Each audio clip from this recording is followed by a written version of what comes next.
Խոսում էր եկեղեցականի բարոյականությունից։ Գիտեք, Նիկոլ Փաշինյանը Հայաստանում ամենավերջին մարդն է, որ իրավունք ունի բարոյականությունից խոսելու։ Ասում է Մոմի գործի նայողը կաթողիկոսի եղբոր տղան է, ամենամեծ թեմի առաջնորդը կաթողիկոսի եղբայրն է, մյուս թեմի առաջնորդը քրոջ որդին է։ Հայ առաքելական եկեղեցին ասում է բռնազավթված է մի կլանի կողմից։ Թե եկեղեցում որ աշխատանքը ում բարեկամն է անում, կարող են այդ հարցը բարձրացնել հոգևորականները իրենց ներսում։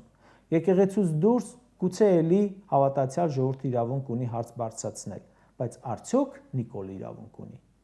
Նա թվարկել է 3 հոգու մասին՝ կաթողիկոսի եղբոր տղայի, քրոջ տղայի եւ եղբոր մասին։ 3 հոգու։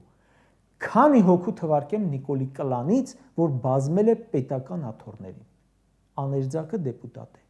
եղբոր տղան դեպուտատ էր, Քավորը մարզպետ է, Քավորի եղբայրը դեպուտատ է, Սանիկը նախարար է, մանկապարտեզի ընկերը նախարար էր, կինը պետության մեջ թիվ 1 հիմնադրամն է ղեկավարում,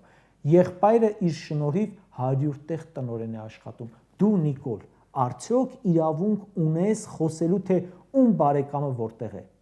Ավետարանում ասում է. թող առաջինը քարը նետի նա, ով անմեղ է։